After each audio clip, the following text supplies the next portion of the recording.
El primer ponente, el que tiene la ponencia marco, es el jesuita Dan Harnett. Es un jesuita que nació en Chicago y que de hecho ha tocado todos los palos, o al menos los más importantes que un jesuita puede tocar. Ha sido misionero, ha sido capellán, ha trabajado en el ámbito académico. Dan Harnett estuvo más de 20 años en Perú, 15 de los cuales los pasó viviendo, trabajando en uno de los barrios más pobres de Lima. Trabajó mucho en el ámbito comunitario, trabajó para intentar conseguir que esas poblaciones tuvieran acceso a los servicios básicos. Y también realizó trabajo pastoral en ese mismo barrio. En Lima se le pidió que colaborara con la creación de la Universidad de la Compañía, la Ruiz de Montoya, donde también estuvo trabajando algunos años. Volvió a su provincia, a Chicago, y trabajó en la Universidad de Chicago de los jesuitas, hasta que fue destinado a trabajar en el trabajo pastoral. También, si ustedes buscan cualquier cosa sobre él, es un gran dador, acompañante de ejercicios.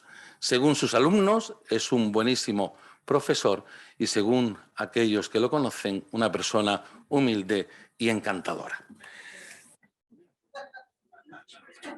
Eso me han dicho. Dan Harnett va a hablarnos sobre encuentros con Dios en lugares inesperados y estamos deseando escuchar lo que tengas que decirnos.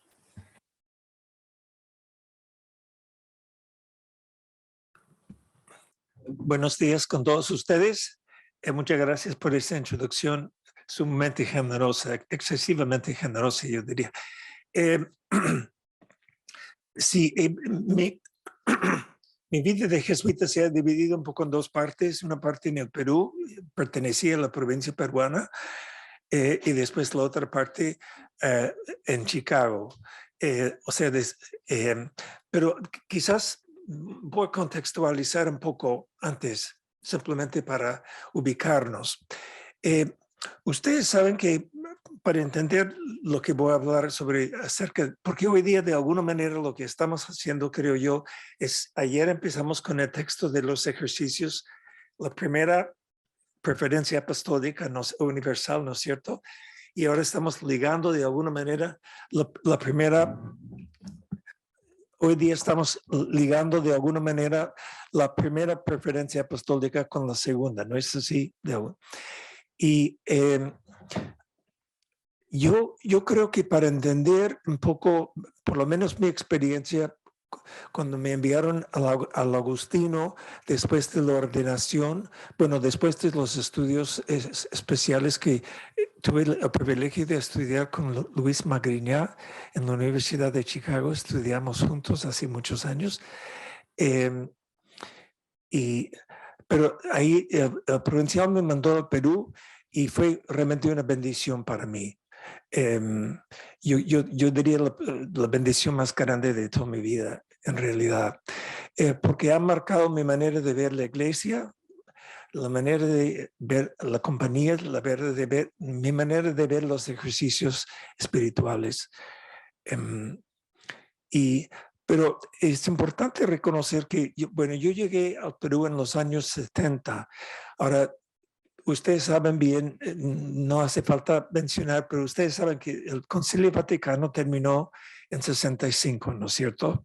Entonces, en América Latina había una especie de Pentecostés, porque los obispos, cuando regresaron a América Latina, después del Vaticano II, ellos dijeron, qué hermosa ha sido la experiencia en Roma, qué bonito sería tener una especie de Vaticano II en América Latina. Entonces ahí empezaron las preparaciones para el concilio de Medellín, ¿no? El Congreso de Medellín. El sínodo, en realidad, el sínodo de Medellín. Y luego América Latina ha tenido un conjunto de sínodos, ¿no? En Medellín, en Puebla en 79, en Santo Domingo en 84, en Aparecida, etcétera, ¿no? Cosa que, por ejemplo, en los Estados Unidos no han tenido, ¿no? Y se nota la diferencia en realidad muy grande. Entonces, la sinodalidad es algo que creo que en América Latina, mal que bien, con sus limitaciones, ha mantenido viva la iglesia. Entonces, cuando yo llegué a Lima en los años 70, la iglesia ahí estaba experimentando en Pentecostés, en realidad. La misma compañía estaba abriendo nuevas obras por todas partes. Hasta ese momento, si bien teníamos presencia en sectores populares, por lo general estábamos trabajando con la clase media, ¿no? Entonces empezamos a trabajar mucho más con sectores populares, sectores campesinos, indígenas, en general gente que había sido un poco olvidada o excluida de alguna manera u otra, ¿no? Entonces, eso es número uno. Entonces, yo llegué al Agustino. ¿Qué es el Agustino? Este lugar, el Agustino. Lima, ustedes saben que Lima es una ciudad, en ese entonces era una ciudad de 10 millones de personas. En un país de 30 millones de personas, Lima tenía 10 millones de personas. O sea, era una ciudad de mucha, mucha gente. Sin embargo, las gentes seguían viniendo de los Andes a la capital. ¿Por qué? Porque obviamente en los Andes no encontraban servicios de salud adecuados, tampoco educación adecuada. Entonces vendieron sus pequeñas chacras, sus pequeños terrenos, no eran hacenderos, ¿no? Vendieron pequeñas chacras, llegaron a la ciudad de Lima esperando encontrar una vida mejor para sus familias, para sus hijos, para sus nietos, ¿no? Pero lo que encontraron en Lima, que un poco como Jesús, como José y María, no había lugar para ellos. Lima era costoso en ese entonces, es más costoso todavía, y además no había espacio. Entonces la gente empezaba a ocupar las colinas, los cerros que se llaman alrededor de la ciudad de Lima. Hay 7 cerros y nosotros, la Compañía de Jesús, empezó una parroquia en uno de los cerros que se llama el Agustino. No se llama el Jesuita, se llama el Agustino.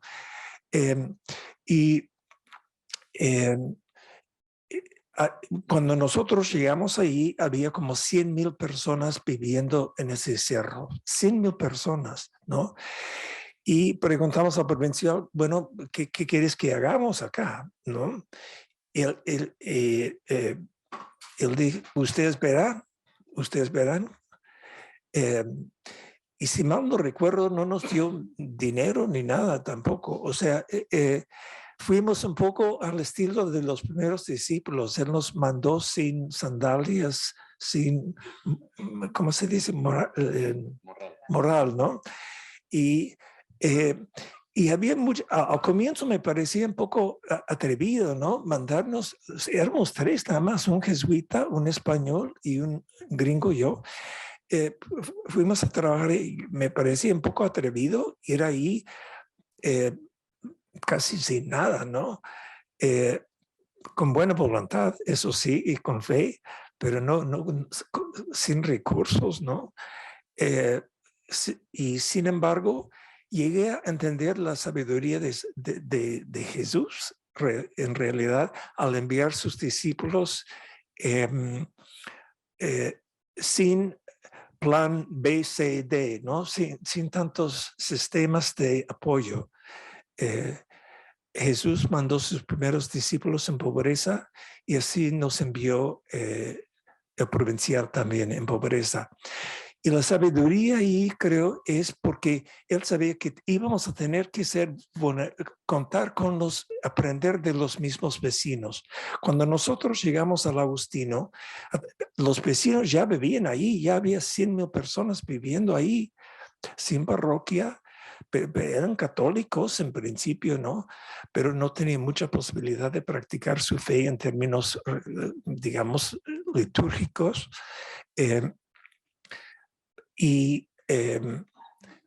Sin embargo, nos enseñaron mucho en términos de su santidad. Aquí tengo un texto, no estoy usando el texto. Entonces yo diría lo primero es que nosotros nos dimos cuenta, si bien llegamos ahí sin receta, creo que nos dimos cuenta, descubrimos la importancia de acompañar a la gente, sobre todo en sus luchas. Sus luchas hicimos algo de servicios pastorales, empezamos a formar pequeñas comunidades cristianas, pero sobre todo empezamos a trabajar en su lucha por los servicios básicos, porque no había agua, no había desagüe, no había luz eléctrica en ese lugar. Entonces, como ustedes pueden imaginar, fue una vida bastante difícil para la gente. Y cuando hablas de un lugar donde no hay agua y desagüe, estás hablando de un lugar donde hay mucha mortalidad infantil, ¿no es cierto? Porque la gente tenía que consumir agua que venían de camiones cisternas que llegaban ahí y depositaron agua sucia en barriles ahí frente a las pequeñas chozas de la gente y los niños pagaron el precio, ¿no? Nosotros tuvimos muchos velorios, fue quizás el trabajo principal de nosotros al comienzo.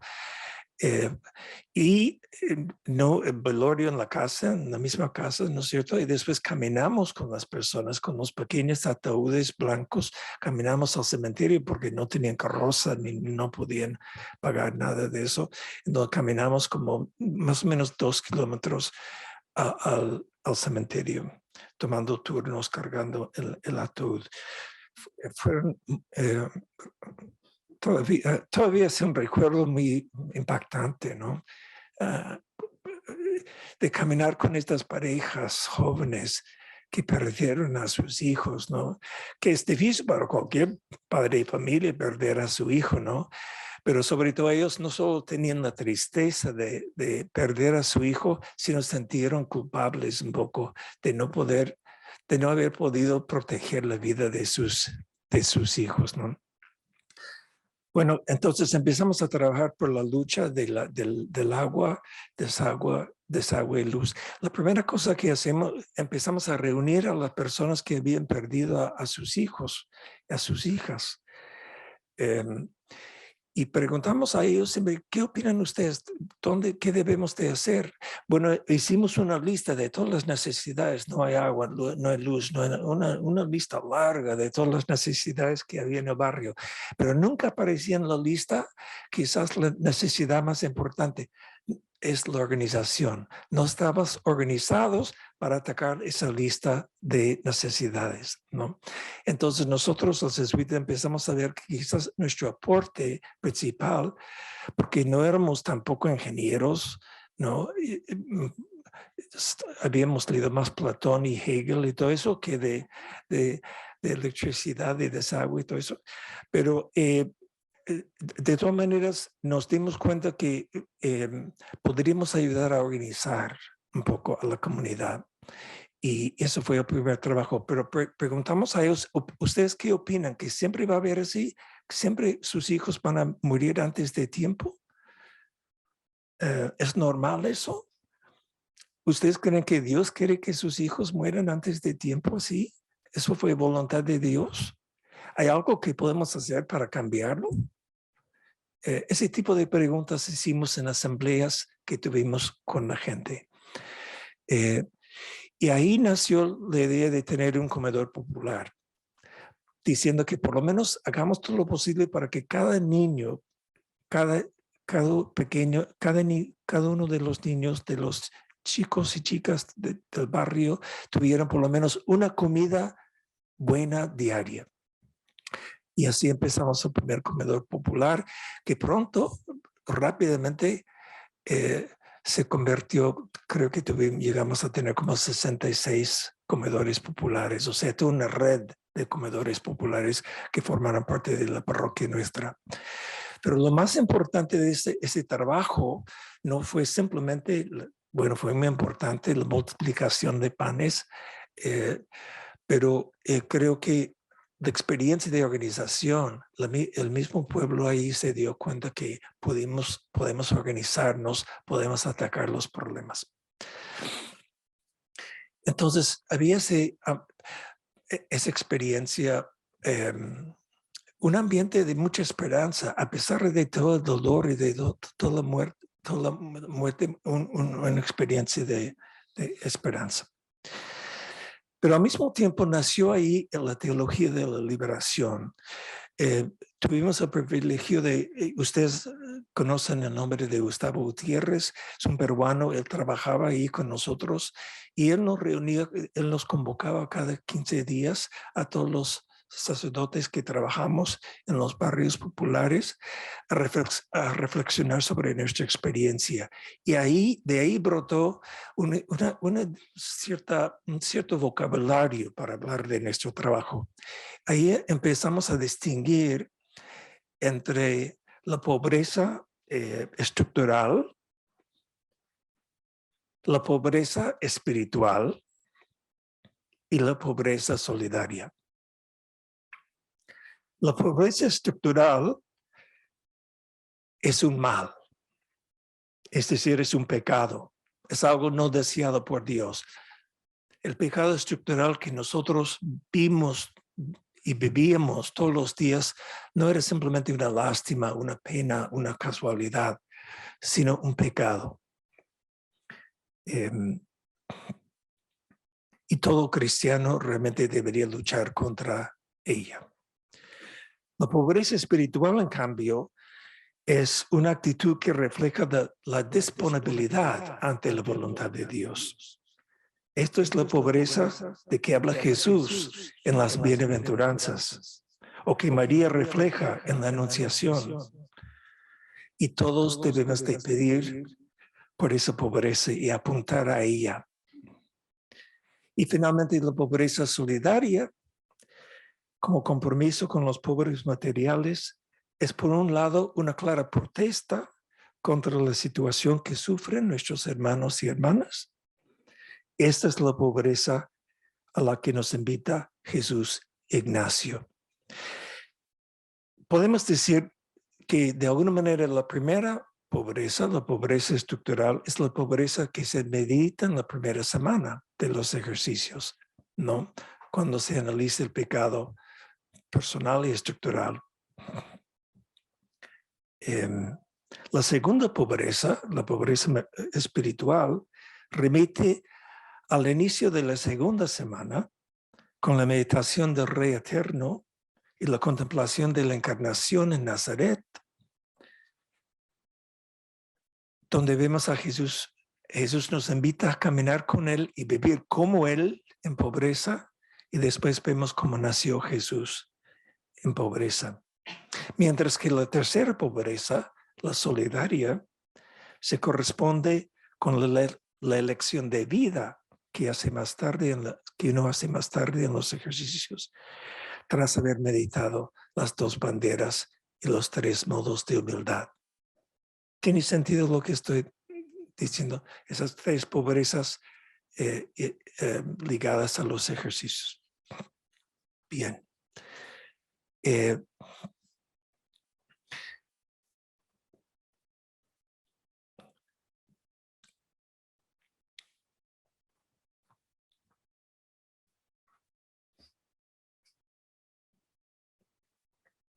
Bueno, ahora quisiera caminar a simplemente hacer una reflexión por las diferentes etapas de los ejercicios y un poco desde mi experiencia haciendo los ejercicios en los sectores populares.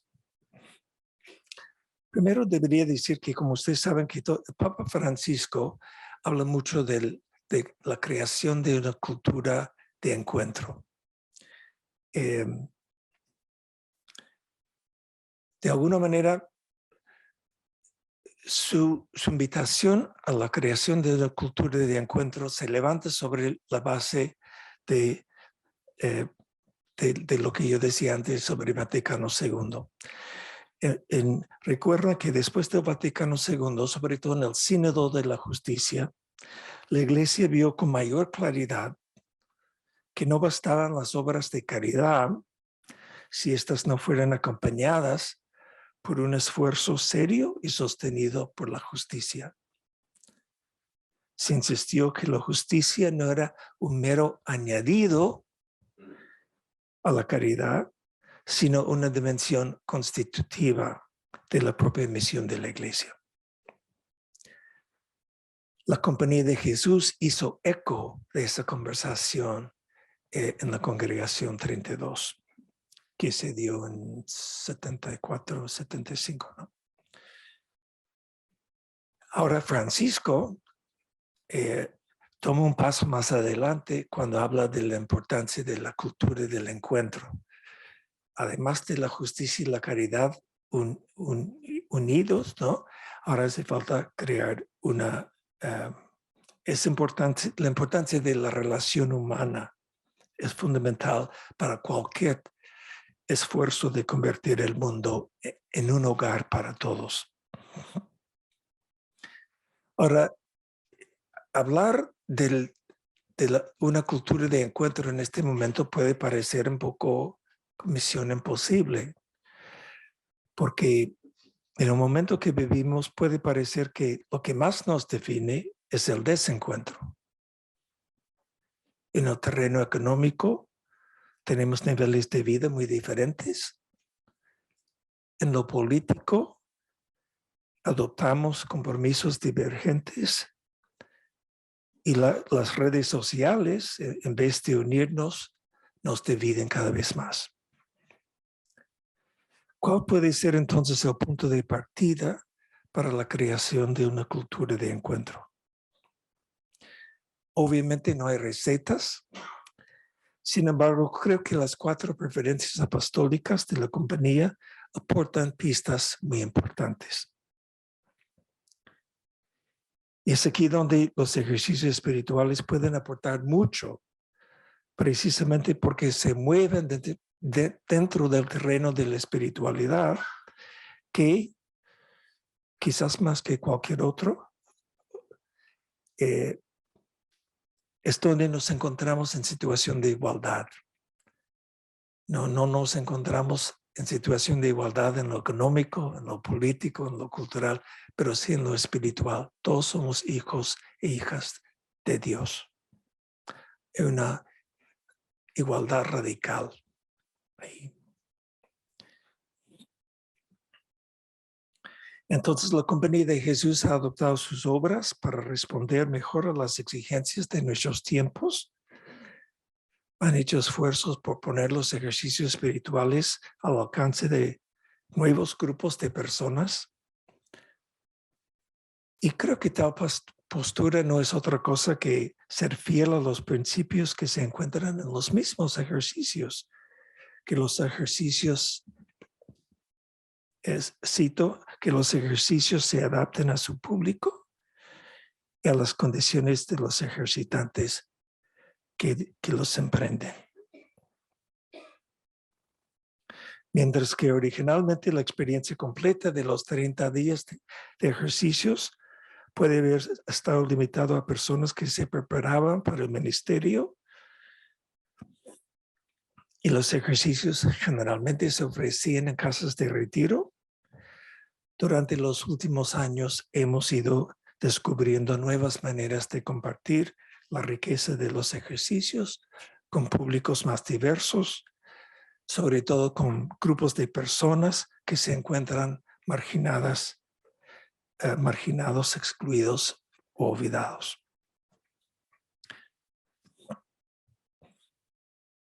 Entonces creo que debemos de preguntarnos hoy día un poco qué cambia y qué no cambia cuando uno está dando los ejercicios en medio de un contexto de sufrimiento agudo social, marginación, exclusión, pobreza, versus cuando uno está dando los ejercicios en un contexto más cómodo o cuando quizás los problemas sociales parecen más lejos o de otros.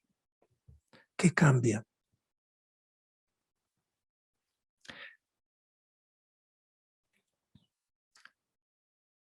quiero reflexionar un poco sobre mi experiencia, compartir con ustedes un poco mi experiencia. Primero, antes de hablar del principio y fundamento y de cada una de las 4 semanas, quisiera hablar un poco sobre el silencio.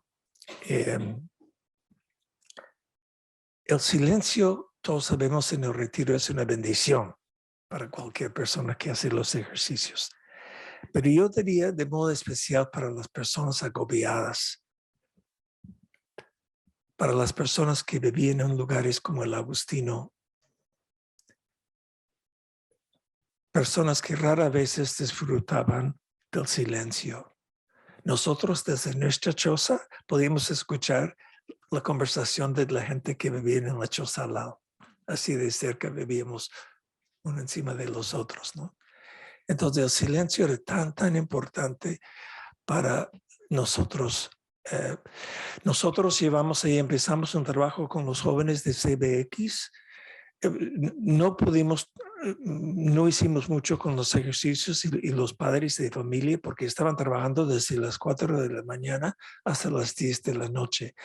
La mayoría vendedores ambulantes en la capital de Lima. Pero pudimos trabajar con sus hijos y sus hijas y empezamos a formar comunidades de vida cristiana ahí. Y cada Semana Santa llevamos un grupo de ellos a ejercicios. Primero hicieron los fines de 3 días, un fin de semana. Después, su segundo año, 5 días. Su tercer año, 8 días. Y así hicimos durante 10 o 15 años. Llevamos más de 100 personas cada vez a hacer los ejercicios. Y la directora de la casa de retiro siempre una religiosa me decía, padre, no sé qué hacen ustedes. Estos jóvenes son silenciosos. Aquí tenemos retiros con sacerdotes de diferentes congregaciones, con monjitas de diferentes congregaciones. Hablamos de silencio y nada, hablan todo el tiempo. Pero los jóvenes de su parroquia guardan el silencio perfectamente. Y eso es que no exigimos mucho, no estábamos ahí como policía ni nada por el estilo, sino simplemente nos dimos cuenta que ellos valoraban el silencio, atesoraban el silencio. Bueno, el principio y fundamento. ¿Qué cambia, qué no cambia? Algunas personas piensan que el principio y fundamento suena un poco abstracto, sobre todo comparando con los ejercicios de la segunda semana, ¿no? Pero la verdad básica del principio y fundamento comunica algo muy consoladora y muy convincente y muy importante para las personas más pobres, que estamos llamados a la existencia desde Dios y para Dios.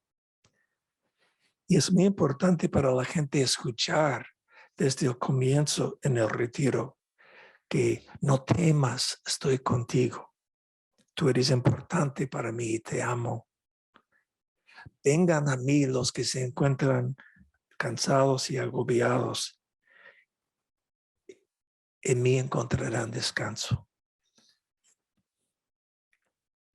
Entonces, si bien para algunas personas el principio y fundamento podría aparecer como un poco abstracto, por lo menos en mi experiencia con las personas más en situaciones de extrema pobreza, con los sectores populares, como que lo captan enseguida.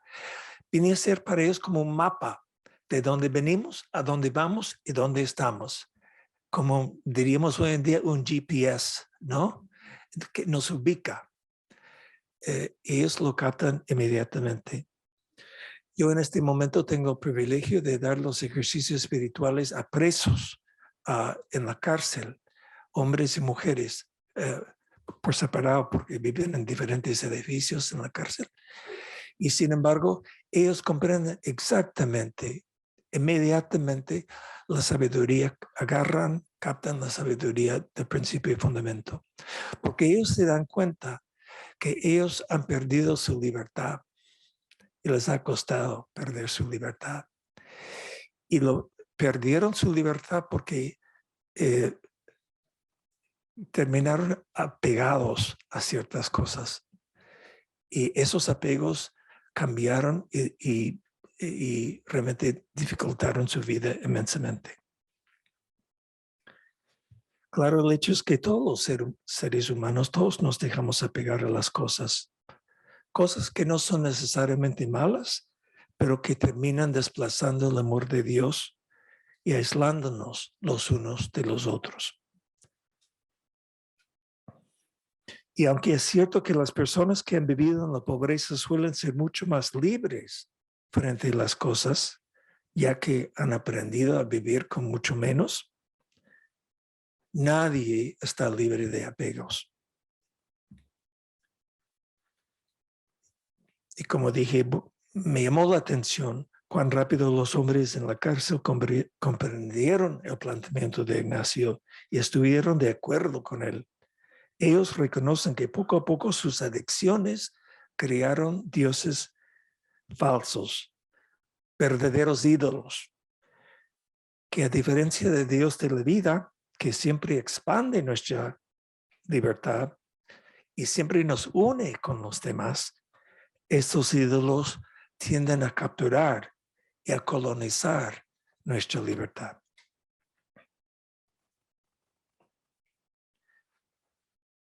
Luego, un poco pensando en la primera semana, ¿qué cambia?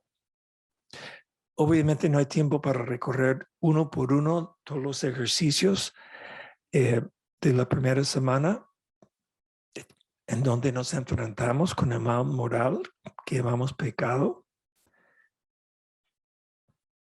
Y no debemos romantizar al pueblo como si fuera sin pecado concebido. El pueblo es santo y pecador a la vez, igual que todos nosotros. Pero déjame señalar un par de áreas donde se notan ciertas diferencias. Lo primero tiene que ver con el pecado personal. Yo diría en general que la gente del pueblo no es renuente a reconocer su pecado. Algo así como el publicano de la parábola de San Lucas. Su honestidad y su humildad realmente conmueven. Sin embargo, a menudo les resulta más difícil aceptar la incondicionalidad del perdón de Dios. Al menos en mi experiencia, y creo que la experiencia de cada uno de nosotros puede variar, no quiero presentar mi experiencia como normativa para todos, ni mucho menos. Pero hay una tendencia a veces a mantenerse un poco aferrado a un sentimiento de culpa. En algunos casos puede tratarse de escrúpulos, pero creo que en la mayoría de las veces refleja una formación catequética deficiente. Por ejemplo, es frecuente en la parroquia de migrantes donde trabajo que las personas del pueblo no se atreven a comulgar. Eso va cambiando poco a poco con nuestra formación catequética nueva. Pero ellos piensan que la Eucaristía presupone una pureza de vida que ellos no poseen. Y da pena ver que incluso en la primera comunión de sus hijos muchas veces se acercan y ellos mismos no reciben la primera comunión. A pesar de que les hemos ofrecido muchas oportunidades para la confesión, pero no es que tienen grandes pecados, sino se sienten que están en una situación de pecado. Muchas veces porque están casados civilmente, pero no están casados religiosamente, algo así, ¿no? Estamos haciendo todo lo posible para normalizar esa situación y superar esa deficiencia, porque eso da pena, realmente pena verlo. El segundo asunto tiene que ver con el pecado social.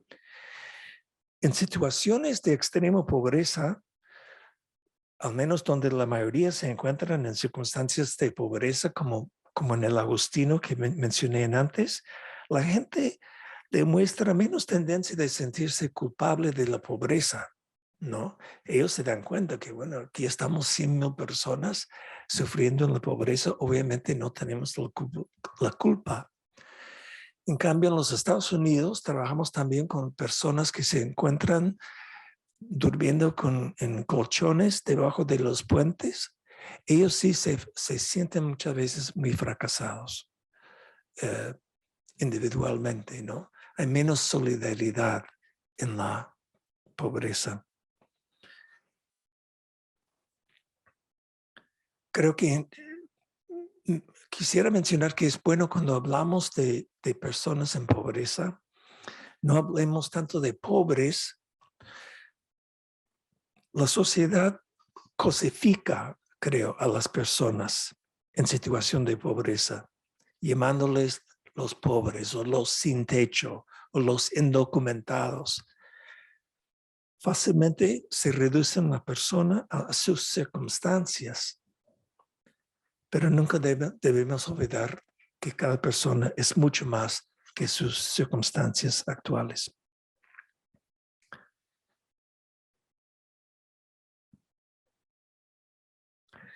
La primera semana, tanto en lo que se refiere al pecado personal como al pecado social, ayuda a descubrir la dimensión activa, la que yo provoco, como su dimensión pasiva, la que yo padezco.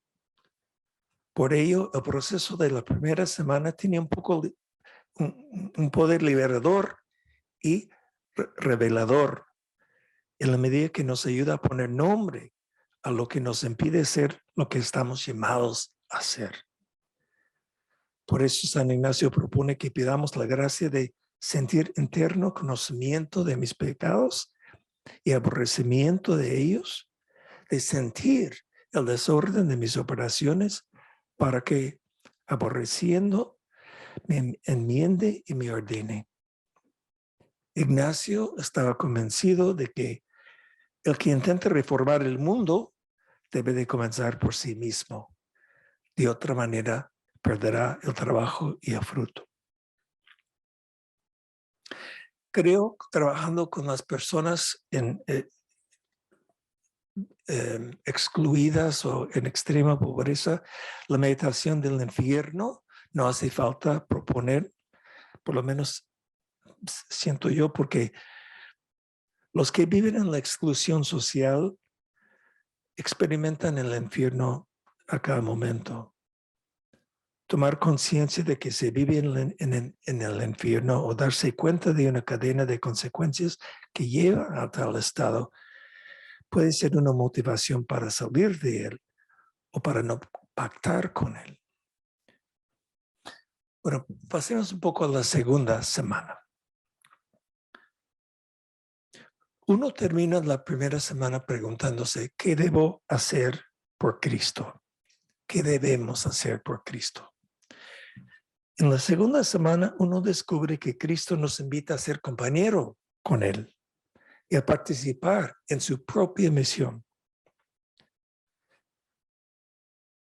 Pero para que esto suceda, una persona tiene que revestirse primero de la mente y del corazón de Jesús para amarlo y mejor seguirlo. Entonces, en la segunda semana no se trata tanto, como ustedes saben mejor que yo, no se trata simplemente de sacar algunas ideas bonitas de cada meditación, sino se trata de entrar realmente en una escuela del discipulado. De alguna manera, en la segunda semana nos hacemos contemporáneos con los primeros discípulos. Nos encontramos con los primeros discípulos y nos dejamos formar por Jesús.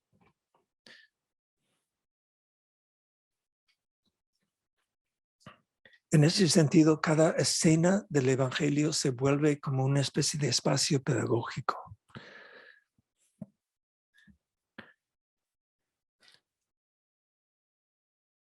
Ahora, desde el comienzo Jesús habla un lenguaje nuevo y quiso difundirlo por todas partes.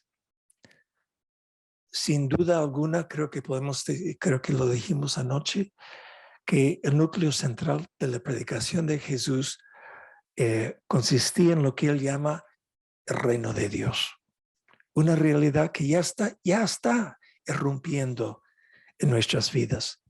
Puede ser aceptado o rechazado, pero es una buena noticia que incluye a todos que están dispuestos a dejarse transformar y entrar en ella. Entonces, mediante parábolas, mediante actos de sanación, que sacaban a las personas, no solo curaban, sino sacaban a las personas de la exclusión, Jesús invita a la gente a mirar la vida con ojos nuevos.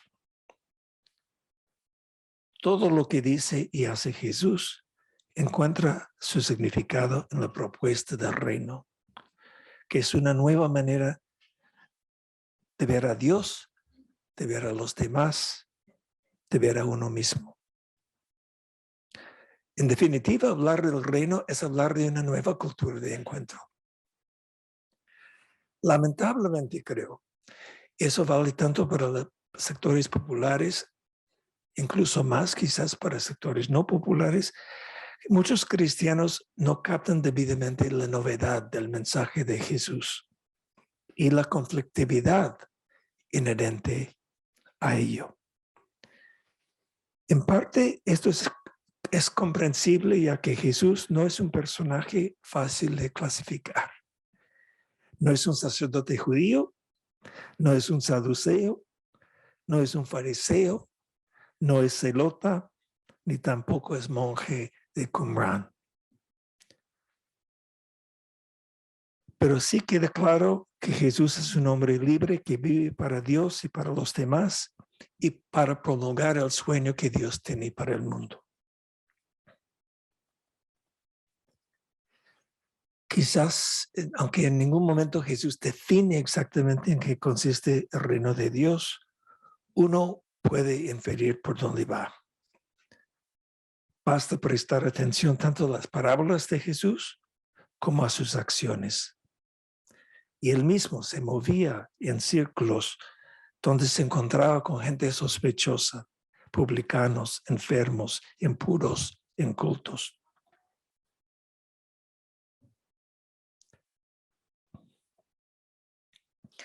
El Papa Francisco piensa que el título que más se aplica a Jesús es misericordia. Jesús es la misericordia de Dios. Pero misericordia no solo en el sentido de clemencia, sino como aquel que está dispuesto a abrir el corazón y abrazar a la persona que sufre. Una y otra vez Jesús dice claramente que no ha venido para los supuestos justos, sino para los pecadores. Pero su misericordia es exigente. Aunque no tengamos una grabadora de la conversación que tuvo entre Zaqueo y Jesús, obviamente algo pasó ahí. Zaqueo salió de esa conversación transformado.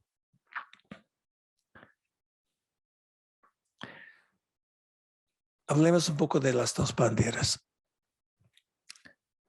Casi todos vivimos hoy en sociedades competitivas que se caracterizan por un impulso hacia la movilidad ascendente. Es casi imposible que uno se imagine a sí mismo fuera del estilo de vida ascendente.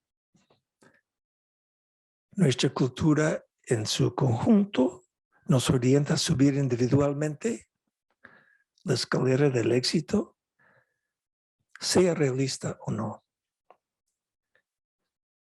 De hecho, sería justo decir que la mayoría de las personas están entrenadas para creer, aunque haya evidencia significativa que indica lo contrario, que si no logras subir la escalera, tú tienes la culpa. Esto al menos venía a ser el sentido común. Se resiste a mirar las causas estructurales muchas veces de la desigualdad.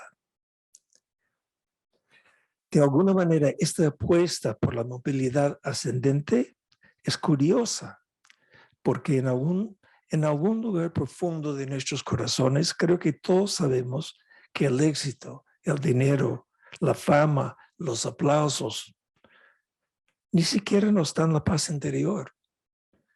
ni la alegría profunda que anhelamos.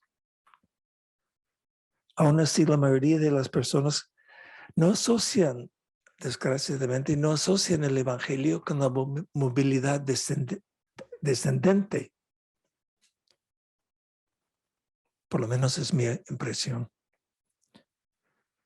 Por ello, contemplar los distintos pasajes de los evangelios ayuda a impregnarse con el estilo de Jesús pobre y humilde, que nos invita constantemente a caminar con Él en pobreza y en humildad.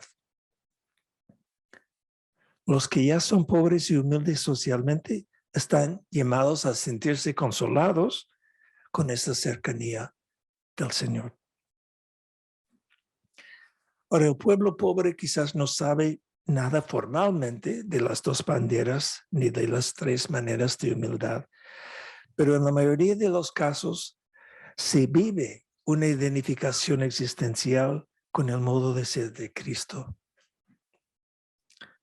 Además, dentro de la sabiduría popular hay una intuición profunda que vivir con sencillez se hace para poder compartir con los demás. Yo diría parte de las dos banderas de la bandera de Cristo es uno vive más pobremente para poder compartir con los demás. Eso es algo que vi constantemente en el Agustino, que la gente que no tenía nada siempre estaban dispuestos a compartir lo poco que tenían. Realmente era impresionante.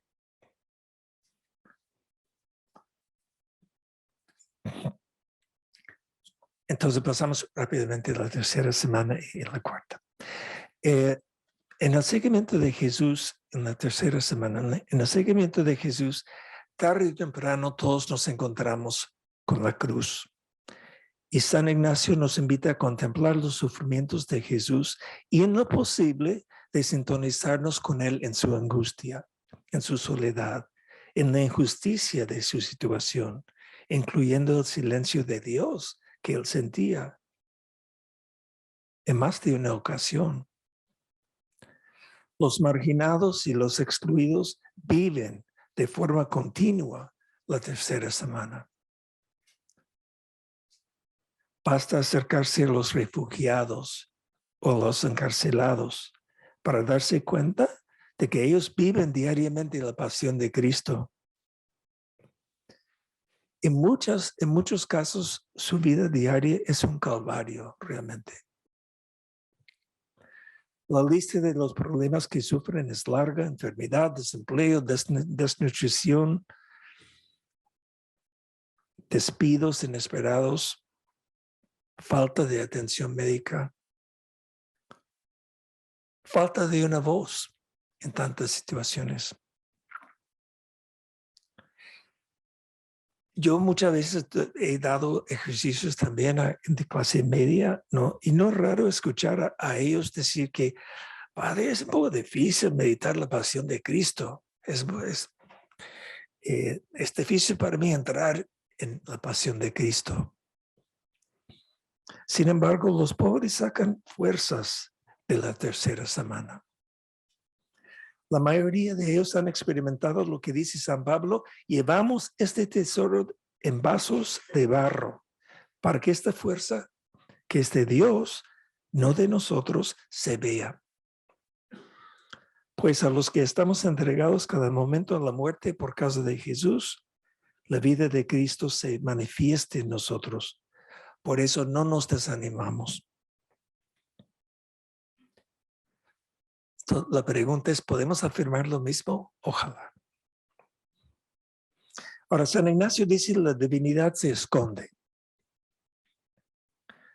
Sería no solo interesante, sino muy transformador ponernos en una postura de aprendizaje con personas que habitualmente viven en situación de pobreza o exclusión. Griten a Dios en desesperación, como lo hizo Job, o es su oración similar a la de Jesús en la cruz. Cuando tenemos el privilegio, realmente el privilegio de acompañar a personas marginadas durante la tercera semana, creo que necesitamos un poco quitarnos los zapatos porque estamos en Tierra Santa. Al menos es poco mi experiencia. La cuarta semana. El resucitado se presenta a sus amigos en un oficio, con su oficio de consolador. Él mismo busca a sus discípulos, donde ellos se encontraban escondidos o perdidos. Pero eventualmente los discípulos tienen que regresar a la vida cotidiana. Ahí encuentran a Jesús, pero el crucificado ahora es el resucitado. La fe en la resurrección se vive como una experiencia que se va haciendo poco a poco. La fe en la resurrección no puede ser un artículo más del credo o una obligación del catecismo. Tiene que ser algo como lo que sucedió con Tomás. Todo discípulo necesita una experiencia de primera mano. Creo que a veces Tomás recibe mala fama, ¿no? Pero en un sentido, lo que él reclamaba, tener una experiencia personal, todos tenemos derecho a reclamar lo mismo. Es que es difícil ser testigo de Jesús si uno no ha sido testigo testimonial. La alegría que Jesús ofrece a sus discípulos es su propia alegría, que brota de su íntima comunión con Dios, con aquel que le envió. Es una alegría que no separa los días felices de los días tristes, los momentos de éxito de los momentos de fracaso, las experiencias de honor de las experiencias de deshonra, la pasión de la resurrección. Este gozo es un don divino que nos debería perder tiempo en tiempos que no deberíamos perder en tiempos de enfermedad, pobreza, opresión o persecución. Es una alegría que siempre nos aleja de la casa del miedo y nos invita a la casa del amor. Siempre proclamando en nosotros que la muerte no tiene la última palabra, aunque su ruido sigue siendo fuerte y su devastación visible. La alegría de Jesús eleva la vida para ser celebrada y los pobres conocen, tienen y saben vivir esa alegría y celebran. Nunca he tenido tantas celebraciones y fiestas en mi vida que durante los 20 años que he vivido en el Agustino, en un lugar pobrísimo. Cada noche tenemos fiestas. Fiestas muy sencillas con unas galletitas, una botella de vino para 40 personas, cada uno tomaba 3 gotas y con el mismo vaso íbamos pasando. Pero había fiestas cada noche. Abrimos un nuevo comedor, fiesta, hace falta una fiesta. No celebramos cada victoria pequeña, ¿no? Yo creo que es algo también que aprendí mucho de los pobres, la alegría de ellos. El pueblo demuestra ese gozo pascual en sus fiestas. Y intuye también claramente que el amor se ha de poner más en las obras que en las palabras. La virtud principal de nuestro pueblo es la esperanza. No como un enunciado abstracto, sino como verbo, como compromiso, como acción y como relación. No es esperanza individual, sino colectiva. Es coesperanza.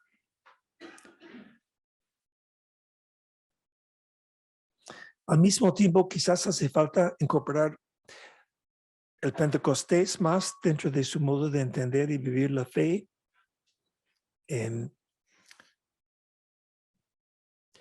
Pero bueno, yo simplemente con eso termino.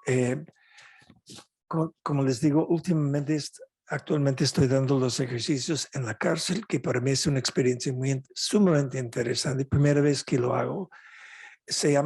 No se llaman ejercicios espirituales, sino los llamo la vida examinada, 2 puntos, cómo adquirir mayor libertad en la cárcel, estando en la cárcel, libertad interior estando en la cárcel, ¿no? Y trabajo con ellos 8 semanas, ¿no? En grupos de 8, pequeños grupos. Se apuntan libremente, siempre más quieren apuntarse. Entonces, el próximo año, pues este año he tenido 8 grupos, el próximo año pienso tener 16 o quizás 32, no sé, depende. Felizmente tenemos escolares, jesuitas jóvenes que estudian en Loyola. Entonces, pienso convencer a muchos de ellos a acompañarme y trabajar en la cárcel. Porque todos ellos han hecho los ejercicios, por supuesto, y también han llevado un curso espiritual, así que lo harían muy bien, mejor que yo, seguramente. Con eso simplemente termino. Creo que ya ha pasado tiempo. Creo que la adaptación de los ejercicios que todos deseamos explorar hoy día no es solo para las personas que se encuentran marginadas o excluidas, sino desde y con ellos. O con ellas, debería decir. O sea, implica un nuevo acercamiento de parte de nosotros a los excluidos. Esto representa no solo un nuevo sector de la población, sino un nuevo punto de vista desde el cual realizamos nuestra labor, junto con un nuevo grupo de interlocutores. Esencialmente estamos juntando las 2 de las apostólicas universales, la primera y la segunda. Y el pueblo puede enseñarnos mucho en este proceso. Trabajar con los marginados y excluidos nunca es tanto un favor que hacemos, aunque sin lugar a dudas el pueblo lo recibe con mucha gratitud. Pero promete ser sobre todo una fuente de gracia para nosotros y para toda la compañía de Jesús. Y creo que este proceso promete aportar a la creación de la nueva cultura de encuentro que todos anhelamos y del cual Francisco habla. Gracias y perdón, hermano.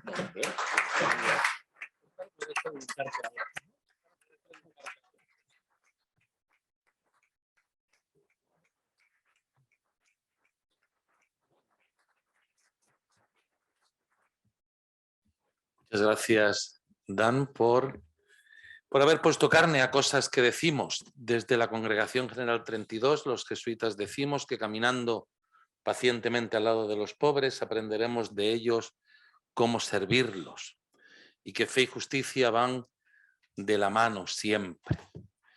Tú le has puesto carne, has mostrado cómo eso nos cambia, nuestra forma de ver el mundo, nuestra manera de entender a Dios, también los ejercicios, y has hecho un recorrido por los diversos momentos del proceso, subrayando lo que es más original en esa relación con los excluidos. Creo que es bueno que dediquemos unos minutos, aunque sean breves, para reaccionar a lo que hemos escuchado.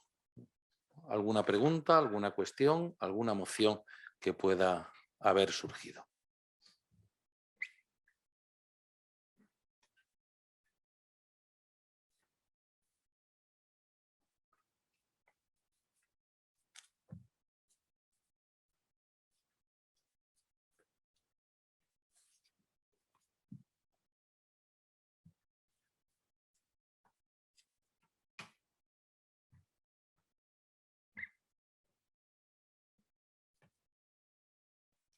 Vico. Vico, sí.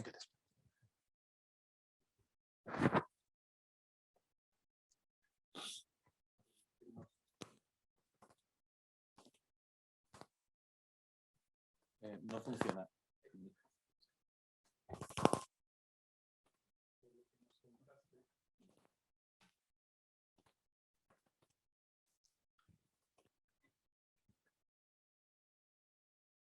Yo puedo repetir tu pregunta. En lo que nos contaste, la mayoría de los pobladores de este barrio o de ese cerro eran migrantes.